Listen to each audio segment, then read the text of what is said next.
مشهدي في حب طه لا بمدح وإنشاد.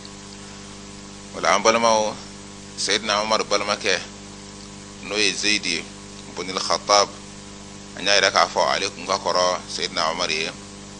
أسلم يرفنا كقرا سيدنا عمر نيه علي بعد توي أسماء بنت وهب أسماء بنت وهب أن يرك عفو زيدي مفلني بدري كلا أيوك كلا منو فنا كرا وقفه أسين يرا بلا أسي هو كلا بلا جلنا فونا سي على كده كفاتو لما صلى الله عليه وسلم فوكنا سي سيدنا أبو بكر كخليفة واتلا ولا يماما كلا نو كلا نشنا مسيلمة الكذاب معناك مغو وكلا كنا لدسا علي سيد الشيارة أوليلا علي سيد الشيارة أولا ودون يا أسرى سلامو قدر بودي بي علي بلو نين كلاينا نو يماما كلاي akira ala kira ka hijira san tani filana ala kira ka hijira san tani filana sayyidina bakar siddiq aka khalifa ya watila drapo kumbe ali de bolo zaid ibn khattab ashaidu shuyara ambalmo odela tumamina na shaidu shuyara no kura foni sera sayyidina umar ma ambalmo sayyidina umar afujunna kosebe abalma ke ka no ya korken yi korakami awano ya kon islamiyala katlaka akon sayyidu shuyala sayyidina umar fujunna kosebe akode sabaqani ila alhusnayn aslama qabli wastu shahida qabli sayyidina umar yeni kuma defo ko a nkorke ko ayin kon kata nyuma fula dola kelema ayin kon aslamiyara kai waka ko nenye ayin da islam yala wani ya saidu shuyale fana ka ko nenye ayin da afla bela gilenda ayin da islam yala ayin به الأخيار عليه صلى الباري وصحبه الأخيار والي الأطهار ما رنم الشادي في حب طه لا بمدح وإنشاد. والآن بلما سيدنا عمر بلمكه نوي زيدي بن الخطاب أن يرك عفو عليكم كقرا سيدنا عمر أسلم يرفنا كقرا سيدنا عمر نيه علي بعد توي أسماء بنت وهب أسماء بنت وهب أن يرك عفو زيدي مفلني بدري كلا أيوك كلا منو فنا كرا وقفه أسين يرا بلا أسي هو كلا بلا جلنا فونا سي على كده كفاتو لما صلى الله عليه وسلم فوكنا سي سيدنا أبو بكر كخليفة واتلا ولا يماما كلا نو كلا نشنا مسيلمة الكذاب معناك مغو وكلا كنا لدسا علي سيد الشيارة أوليلا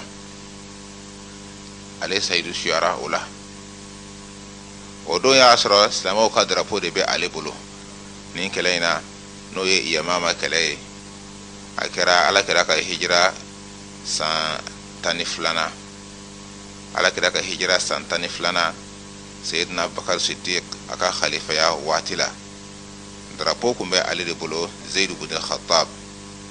ashaidu shuyara ambalmo odela tumamina na shaidu shuyara no kura foni sera sayyidina umar ma ambalmo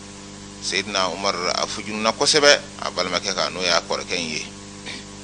korakami awano ya kon islamiyala katlaka akon sayyidu shuyala sayyidina umar fujunna kosebe akode sabaqani ila alhusnayn aslama qabli wastu shahida qabli sayyidina umar yeni kuma defo ko a nkorke ko ayin kon kata nyuma fula dola kirema ayin kon aslamiyara kai waka ko nenye ayin da islam yala wani ya saidu shuyale fana ka ko nenye ayin da afla bela gilenda ayin da islam yala ayin da saidu shuyala ale ambalmo zaid ibn al-khattab no ye sayyidina umar ban make nya fa tugo na yamama kere ala kira ka hijra o santane flana ale saidu shuyara wa odela halisa an balimaw badiri kɛlɛkɛlaw u ka kunnafoni na halisa an bɛ tɛmɛ n'a ye badiri kɛlɛkɛlaw ka kunnafoni a ka ca. an bɛna se jɔn ma? an bɛna se mɔgɔ wɛrɛ ma n'o ye Seyidina Umar ka ayiwa jɔnkan hɔrɔnyalen dɔ ye n'ale dɔnnen bɛ ni Seyidina Umar de ye. Seyidina Umar a bɛ dɔn n'ale n'o ye Mihjaw ye. Mihjaw ayiwa n'ale ye Seyidina Umar ka jɔnkan hɔrɔnyalen ye. an delila ka kuma ale ka kibaruya kan ka tɛmɛ maa minnu fagara minnu sayidu suyara Uhudi kɛlɛ in na Badiri kɛlɛ in na ale bɛ o la. a yɛrɛ fɔra yɛrɛ ko mɔgɔ fɔlɔfɔlɔ min yɛrɛ bɛ yen n'o sɔrɔla ayiwa n'o ye min fagali sera mɔgɔ min ma o ye ale ye n'o ye Mihjaw ye. dɔ y'a bɔ ni kala ye wa kala in y'a sɔrɔ an balimaw wa o kɛra sababu ye ka a sayidu suya n'o ye ayiwa Mihjaw ye. o la an balimaw Mihjaw n'o ye Seyidina Umar ka jɔnkan hɔrɔnyalen ye o y'a lakale k'a fɔ ale a minɛna jɔnya de la ayiwa denmisɛnninlama ka sɔrɔ ka taa feere. a minɛlen jɔnya la ka taa feere o kɔnɔna na Seyidina Umar de y'a san. Seyidina Umar kɛlen k'a san a ka sɔrɔ ka a kan hɔrɔnya. o la o de kosɔn a dɔnna ni Seyidina Umar ye u b'a fɔ ko Seyidina Umar ka jɔnkan hɔrɔnyalen n'o ye Mihjaw ye Mawla Umar ibn al-Khattab. ale kɛra mɔgɔ fɔlɔfɔlɔ ye min fagara. an y'a ka kibaruya ɲɛfɔ maa minnu sayidu suyara Badiri kɛlɛ don o kɔnɔna na. o la an balimaw ni Mihjaw n'o fana ta bɔra a la hali sisan Badiri kɛlɛkɛlaw la minnu jɔra Alakira fɛ sallallahu alaihi wasallam nin donba in na dɔ wɛrɛ fana bɛ yen ko Amru ibn Suraqa. hali sisan an bɛ ka kuma mɔgɔ minnu kan an balimaw nin bɛɛ lajɛlen nin ye hijirakɛlaw de ye muhajirinaw minnu ye hijira kɛ olu ka kunnafoni de bɛ ka da aw tulo kan. kabini an y'a daminɛ hali sisan minnu ye hijira kɛ olu ka kunnafoni de bɛ ka di. lansaru an ma se olu ma fɔlɔ. Amru ibn Suraqa an balimaw ale fana ye Seyidina Umar ka jama dɔ ye. Seyidina Umar ka jama dɔ do n'o y'u ka kabila mɔgɔ ye. Amru ibn Suraqa ale fana ka kunnafoni ka ca an balimaw. Seyidina Abdullahi ibn Jahash Alakira ye kɛlɛbolo min labɛn Rajaba kalo la n'a kunnafoni fɔra ka tɛmɛ ni kuma caman kɛra o la f'a fɔra ko Alakira sallallahu alaihi wasallam n'a ka sahabaw k'u ye Rajaba kalo bonya tiɲɛ. o kuma cayara kosɛbɛ. mɔgɔ minnu tun bɛ o kɛlɛbolo la nin sahaba in tun b'a la n'o ye Amru ibn Suraqa ye. Amru ibn Suraqa ale tun bɛ olu cɛla. an balimaw Amru ibn Suraqa radiyallahu anhu Badiri kɛlɛkɛla don. a ye Badiri kɛlɛ kɛ. an balimaw ale tun kɛra mɔgɔ ye mɔgɔ min don a tun ka jan kosɛbɛ. a ka jan nka mɔgɔw cogoya tɛ kelen ye. ale tun ye mɔgɔ ye kɔngɔ ka gɛlɛn mɔgɔ minnu ma kosɛbɛ. kɔngɔ ka gɛlɛn mɔgɔ minnu ma. mɔgɔ minnu bɛ yen u tɛ se ka kɔngɔ muɲu kosɛbɛ. u tɛ se ka sɛgɛnba muɲu. o mɔgɔw bɛ yen. mɔgɔ minnu bɛ yen ni ko gɛlɛyara dɔrɔn olu bɛ dɛsɛ joona. awa Seyidina Amru ibn Suraqa ale tun ye o mɔgɔ dɔ ye. Alakira delila ka sɛrɛ de ci sallallahu alaihi wasallam ko sɛrɛ ci nka a ye Amru ibn Suraqa fara o mɔgɔw kan. Amru ibn Suraqa dun y'a fɔ cogo min na awa a tɛ se ka gɛlɛya muɲu kosɛbɛ. a tɛ se ka kɔngɔ fana muɲu kosɛbɛ. o y'a lakale ko awa u taara taama in gɛlɛyalen awa ni kɔngɔ y'a minɛ kɔngɔ kɛlen k'a minɛ o ko fa kurula radiyallahu anhu n'a bɛ tagama fo ka a kɔ kuru dɔɔni sabula a sɛgɛnna kɔngɔ fana b'a la. a laban na taama nana gɛlɛya ma a dɛsɛra ka mɔgɔ tɔw to. a laban na yɛrɛ fa binna Amru ibn Suraqa. a binnen sa an balimaw o y'a sɔrɔ cogoya fosi t'u bolo. a taama ɲɔgɔnw ye mɔgɔ minnu ye u ye fɛɛrɛ de kɛ an balimaw k'u ye fara ayiwa fɛlɛfɛlɛ dɔ de ɲini. o fara fɛlɛfɛlɛ dɔ de ɲini na an balimaw ayiwa ka sɔrɔ ka o da ayiwa a kɔnɔ kan ka dɔ da a kɔnɔ kan ka dɔ da a kɔ kan ka sɔrɔ k'a siri. fara fɛlɛfɛlɛ dɔ ɲini na k'o da a kɔnɔbara fan fɛ ka tila ka dɔ wɛrɛ da a kɔfɛ n'o ye a kɔ kan ka sɔrɔ k'a siri ka gɛlɛya kosɛbɛ mun ka sɔrɔ k'a dɛmɛ k'a ladɛmɛ a ka se ka tagama n'o tɛ a dɛsɛra pewu. Seydina Amr ibn Suraka a dɛsɛra, a fɔra cogo min na mɔgɔ min kun don a kun ka jan kosɛbɛ, an balimaw o tora nin cogoya la sa u bi k'a dɛmɛ u nɔfɛ kungo kɔnɔ sa f'u taara se dugu dɔ la. U taara jigin arabu kin dɔw kan yen, mɔgɔ dɔw bɛ yen u ka sɔrɔ ka taa dumuni ɲini u fɛ ani sirafana, dumuni ka sɔrɔ u ka sɔrɔ ka sirafana sɔrɔ. O de la a sera ka tagama u nɔfɛ. A sɛgɛnna kosɛbɛ nin sera in na n'o ye Amr ibn Suraka ye, nka Badiri kɛlɛkɛla don, a ye Badiri kɛlɛ kɛ ka fara Alakira kan sallallahu alaihi wasallam. Nka bɛɛ n'i ka cogoya de don, ale kɔni ye mɔgɔ ye a tɛ se gɛlɛya kɔrɔ, kɔngɔ b'a dɛsɛ, wa ni ko gɛlɛyara a dɛsɛra ka kɔ bɛɛ lajɛlen ɲɛ f'a binna, f'u ye farafɛfɛrɛ ta dɔ siri a kɔnɔna ka dɔ siri a kɔ la ka sɔrɔ k'a dɛmɛ ka taa n'a ye f'u taara se yɔrɔ dɔ la ka dumuni sɔrɔ ka dumuni kɛ u ka sɔrɔ ka tɛmɛ. Seydina Amr ibn Suraka nin Badiri kɛlɛkɛla ye, an balimaw, ayiwa ale Khaybara dugukolo Seydina Umar ka waati la, ayiwa Khaybara yɔrɔ ninnu a ye yɔrɔ dɔw tigɛ k'o d'a ma, o dira ale ma, o dugukolo dɔw dira a ma n'o ye Amr ibn Suraka ye. Seydina Umar y'o d'a ma a ka khalifaya waati la. Seydina Usman ka khalifaya waati la sa, an balimaw, a fatura o waati de la. O kɔrɔ ye Seydina Bakar ka waati a y'o kɛ, Umar ka waati a y'o kɛ, Usman ka waati la a fatura o de la n'o ye Amr ibn Suraka ye, an balimaw, radiyallahu anhu. An balimaw, Amr ibn Suraka ni ale ka kunnafoni ye, an y'a fɔ cogo min na kira ka sahabaw la u kalitew ka ca, bɛɛ lajɛlen n'i ka falanfasiya, bɛɛ lajɛlen n'i ka kɛrɛnkɛrɛnya fɛ, bɛɛ n'i ka cogoya don, an balimaw. O la n'an bɔra ale la sisan an bɛ taa mɔgɔ wɛrɛ la, an bɛ taa o mɔgɔ wɛrɛ min na halisa Badiri kɛlɛkɛlaw la, o ye Amr ibn Suraka min filɛ nin ye ale balima dɔ ye, o ye ale balima ye, n'o ye jɔn ye an balimaw, n'o ye Seydina Abdullahi ibn Suraka. Abdullahi ibn Suraka o ye Amr ibn Suraka balima ye. O b'a yira k'a fɔ olu ye balima fila ye, u bɛɛ lajɛlen ye Badiri kɛlɛ kɛ. Abdullahi ibn Suraka, an balimaw, ale ka kunnafoni ye min ye, o ye k'a fɔ, ayiwa an balimaw, ale a ye Badiri kɛlɛ kɛ, wa ka fara o kan a ye Uhudi kɛlɛ fana kɛ. Kɛlɛ minnu kɛra o kɔfɛ a y'a seko kɛ olu fana na, nka a yirala k'a fɔ a ma hadisa lakale ka bɔ Alakira ma sallallahu alaihi wasallam, n'o ye Abdullahi ibn Suraka ye. A ma hadisa lakale ka bɔ Alakira ma sallallahu alaihi wasallam. O cogoya la fana a ma den fana to a kɔ, Ala ma garizigɛ den na. Nin Badiri kɛlɛkɛla ye Abdullahi ibn Suraka, Ala ma garizigɛ den na, n'o ye Amr ibn Suraka balimakɛ.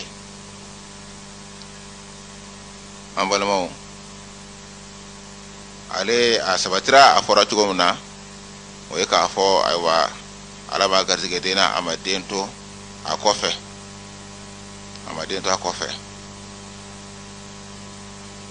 An balimaw,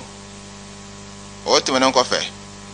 Abdullahi ibn Suraka a ka kunnafoni na kuma min na ni hijira kɛlen kɔfɛ, an balimaw, a yirala k'a fɔ a taara jigin mɔgɔ min kan min kun ye a ka jatigi ye Madina kɔnɔna na, o ye Rifa'atu ibn Abdul Munzir ye. O ye ale ye, an balimaw, o kɛra ale ka kunnafoni ye. Ale ka kunnafoniw ma caya kosɛbɛ, n'o ye Abdullahi ibn Suraka ye, n'o ye Amr ibn Suraka ayiwa balima ye. I n'a fɔ an y'a fɔ cogo min na, balima fila de don, u bɛɛ lajɛlen ye Badiri kɛlɛ kɛ. O tɛmɛnen kɔfɛ an balimaw, halisa Badiri kɛlɛkɛlaw la n'an bɛ mɔgɔ wɛrɛ min tɔgɔ fɔ, an bɛ taa sahaba min fana bɛ yen n'a dɔnnen don sahabaw cɛla, n'o ye Seydina Waqid ibn Abdillah radiyallahu anhu, an balimaw, ale ka kunnafoni bɛna tugu o la kabini Badiri kɛlɛkɛlaw ka kunnafoni na. Waqid ibn Abdillah min ye Abdullahi ibn Jahash an balimaw ale ka sɛrɛ min labɛnna alakira fɛ sallallahu alaihi wasallam n'o kɛra rajabakalo ye rajabakalo kɛlɛ n'a kunnafoni fɔra ka tɛmɛ ni kunnafoni caman b'a nɔfɛ ale ka sɛrɛ maa minnu b'o la ni sahaba in fana b'o la n'o ye Waqid ibn Abdillah ye Waqid ibn Abdillah ale bɛ o la an balimaw badiri kɛlɛkɛla do a ye badiri kɛlɛ kɛ o cogoya la fana min ye rajabakalo ayiwa kɛlɛ in ye o fana na a b'o fana na mɔgɔ fɔlɔfɔlɔ min fana bɛ yen min ye fagali kɛ diinɛ la o fana kɛra ale de ye sabula u taara da sɛrɛ min ɲɛ n'o kɛra rajabakalo laban na an balima u taara da ayiwa sɛrɛ min ɲɛ o sɛrɛ in maa min kun b'o la n'o ye Amr ibn al-Hadrami ye maa min y'a bon ni kala ye k'a faga o de ye Waqid ye Waqid ibn Abdillah ale de ye kɛra mɔgɔ fɔlɔfɔlɔ ye min ye ayiwa kalabiɲɛ kɛru n'o taara Amr ibn al-Hadrami sɔrɔ k'a faga Amr ibn al-Hadrami o de kɛra maa fagalen fɔlɔfɔlɔ ye silamɛw ni kafiriw cɛ kabini kow daminɛ waati la maa min kɛra a faaba ye o de ye Waqid ibn Abdillah o kɔsɔn a ka kabila mɔgɔw o kun ye wasola ye o kun ye kunkɔrɔtala ye olu bolo min ye jihadiw daminɛlen mɔgɔ fɔlɔfɔlɔ min ye fagali kɛ o de ye olu ye mɔgɔ fɔlɔfɔlɔ min ye fagali kɛ o de ye olu ye sabula u b'a fɔ bi anna minhum awwalu man qatala qatilan bil islam min al mushrikin mɔgɔ fɔlɔfɔlɔ min n'o ye maa faga ayiwa filankafɔw la silamɛya kɔnɔna na o de kɛra Waqid ibn Abdillah o de kɛra Waqid ibn Abdillah ye o tuma an balimaw Waqid ibn Abdillah a ye badiri kɛlɛ fana kɛ Waqid ibn Abdillah Sayyidina Umar ibn al-Khattab radiyallahu anhu a ka khalifaya waati la Sayyidina Umar ka khalifaya waati la a ka waati kun fɔlɔ yɛrɛ de la an balimaw Waqid fatura o de la a ka khalifaya kun fɔlɔ yɛrɛ la a daminɛ waati Waqid ibn Abdillah ale fatura o waati de kɔnɔna na an balimaw halisa badiri kɛlɛkɛlaw ka kunnafoni na an bɛ tɛmɛ n'a tɔ ye n'an bɔra Waqid ibn Abdillah la an bɛna se sahaba wɛrɛ ma kabini kɛra ka sahabaw la min fana ye badiri kɛlɛ kɛ n'o ye Khawli ibn Abi Khawli ibn Abi Khawli an balimaw ale fana ye sahababa ye min ye badiri kɛlɛ kɛ Khawli ibn Abi Khawli ale an balimaw ani Sayyidina Umar ayiwa ibn al-Khattab radiyallahu anhu o fa ayiwa a farala o de kan k'o kɛ a ka ko kɛ ɲɔgɔn ye a farala o kan k'o kɛ a ka ko kɛ ɲɔgɔn ye n'o ye a fa yɛrɛ kɔni Khawli ibn Abi Khawli Abu Khawli min filɛ nin ye n'o ye a fa ye o de ni Sayyidina Umar fa jɛra a farala kan a ka ko bɛɛ lajɛlen na ayiwa fa bɛ dɔn ni ale de ye an balimaw ale ka kunnafoniw kɔnɔna na a yirala k'a fɔ hijira min kɛra ka taa Habasha ala kɛra kɛlɛ ka yamaruya di sahabaw ma k'a fɔ u ka bɔ mankan kɔnɔ u ka taa Ethiopie n'o ye Habasha ye u ka t'u kalifa dɔ ye sɔnni ayiwa kow ka nɔgɔya taako filanan mɔgɔ minnu taara o la ko Khawli min filɛ nin ye ale b'o la nin badiri kɛlɛkɛla in ale b'o la a n'a balimakɛ fila a balimakɛ dɔ bɛ yen ko Hilal a n'a balimakɛ wɛrɛ min ye Abdullahi ani ninnu bɛɛ lajɛlen ninnu ye balima saba ye u bɛɛ lajɛlen ye hijira kɛ ɲɔgɔn fɛ hijira ko filanan ka taa Habasha Khawli ani a balimakɛ n'o ye Hilal ye a n'a balimakɛ min ye Abdullahi ye an balimaw ale fana an y'a fɔ cogo min na badiri kɛlɛkɛla do Sayyidina Umar ibn al-Khattab radiyallahu anhu o ka khalifaya waati la ale fana fatura o waati de kɔnɔna na Sayyidina Umar ka waati la ale fatura o waati o de kɔnɔna na halisa an balimaw badiri kɛlɛkɛlaw u ka kunnafoni na an bɛ tɛmɛ n'a tɔ ye k'o da o tulo kan o la an bɛna se mɔgɔ min ma an balimaw kabini badiri kɛlɛkɛlaw la o fana o ye sahababa wɛrɛ ye min ye badiri kɛlɛ kɛ n'o ye Malik ye Malik ibn Abi Khawli Malik ibn Khawli an balimaw an bɛna se ale de ma sisan kamni badri kele kele wala abido ka fo aleni khawli miflani khawli ibn abi khawli aywa ani maliki abido ka fo bela gele balma maye o to wire chugo ya fe nga o fala fa shi ayi miye ko maliki miflani ya balma o yare ribe ko hilal anyi min to fosta nongo o khawli balma kay no ye hilali hilal o bale ribe aywa ku malik ani hilal aywa bela gele muwakkilin otmana daw ba fa ko hilal bun khawli daw ba fa malik bun khawli abi muwakkilin de abi khawli bun abi khawli balmakay ale ambalama ay badri keleke afatura wati minna o kara sayyidina usman wa ibn affan sayyidina usman ibn affan ka khalifa wati ale fatura o wati de konnana ambalama afatura o wati konnana wala nambora malik bun aywa khawli la halisa badri kelekela wala tuni amna se tawara mimma waye sayyidina amir bun rabi'a ambalama radiyallahu anhu ale fanaye badri kelekelai aka kuna foni